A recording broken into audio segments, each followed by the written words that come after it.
Assalamualaikum warahmatullahi wabarakatuh. Perkenalkan, nama saya Safiran Dita Putri dari kelas manajemen 22A dengan NPM 224111030. Di sini saya akan membacakan materi tentang strategi proses.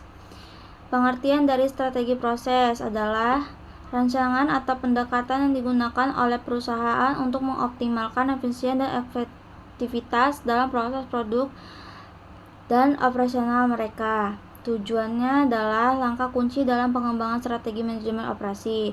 Tujuan strategi ini merupakan sasaran jangka panjang yang ingin dicapai oleh perusahaan untuk memadu aktivitas operasional mereka. Beberapa hal yang perlu dipertimbangkan dalam penentuan tujuan strategis, yaitu visi dan misi perusahaan. Tujuan strategi harus selaras dengan visi dan misi perusahaan. Visi adalah gambaran jangka panjang tentang kemana perusahaan ingin menuju, sedangkan misi pernyataan tujuan untuk menjelaskan alasan eksistensi perusahaan. Analisis lingkungan eksternal, yaitu perusahaan perlu mempertimbangkan faktor-faktor eksternal seperti tren pasar, persaingan industri, dan faktor-faktor ekonomi yang dapat mempengaruhi strategi mereka. Ini membantu mereka menetapkan tujuan yang realistis dan relevan. Analisis sumber daya internal, yaitu perusahaan yang perlu mempertimbangkan kekuatan dan kelemahan internal mereka, seperti kemampuan produksi, keahlian karyawan, dan sumber daya finansial. Ini membantu mereka menentukan sejauh mana mereka dapat mengambil resiko dan menetapkan tujuan yang dapat dicapai.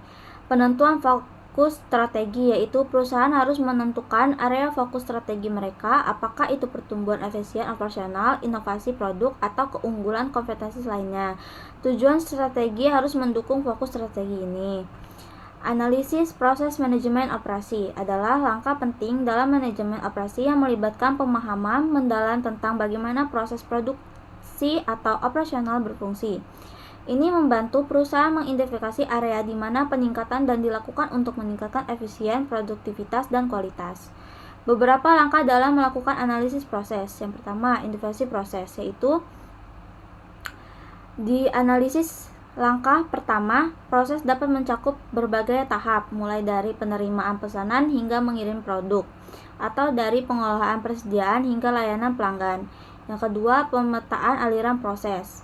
Lakukan pemetaan aliran proses dengan membuat diagram atau alur yang peta. Proses ini membantu dalam menginformasikan langkah-langkah yang terlibat dalam proses, mengidentifikasi bagian yang konveksi atau tidak efisien, serta menentukan titik-titik awal dan akhir proses. Identifikasi kegagalan atau pemborosan. Identifikasi kegagalan atau pemborosan dalam proses adalah kunci dalam analisis proses. Pemborosan dapat berupa pemborosan waktu, tenaga kerja, atau material. Yang keempat, pengukuran kinerja. Lakukan pengukuran kinerja untuk memahami bagaimana proses berfungsi saat ini. Penentuan fokus strategi, yaitu penentuan langkah penting dalam pengembangan strategi manajemen operasi. Fokus strategi mempengaruhi upaya operasional pada aspek tertentu yang dianggap kritis untuk mencapai tujuan bisnis mereka. Beberapa faktor yang perlu dipertimbangkan dalam menentukan fokus strategi. Yang pertama, analisis lingkungan eksternal. Perusahaan harus memahami tren dan dinamika pasar, persaingan industri, serta perubahan regulasi atau teknologi yang dapat mempengaruhi operasi. Berdasarkan analisis ini, perusahaan dapat menentukan di mana mereka harus berfokus untuk mempertahankan atau meningkatkan keunggulan kompetensi mereka. Keunggulan bersaing. Identifikasi keunggulan yang ingin dicapai oleh perusahaan ini dapat berupa keunggulan biaya, diferensial produk atau layanan, atau fokus pada segmen pasar tertentu. Memilah fokus strategi atau mendukung pencapaian keunggulan kompetensi ini dengan mempertimbangkan faktor-faktor yang di atas. Perusahaan dapat menentukan fokus strategi yang dapat ditujukan operasinya dan mengolahsasikan sumber daya dengan efektif untuk mencapai tujuan bisnis. Sekian presentasi yang saya sampaikan. Wassalamualaikum warahmatullahi wabarakatuh.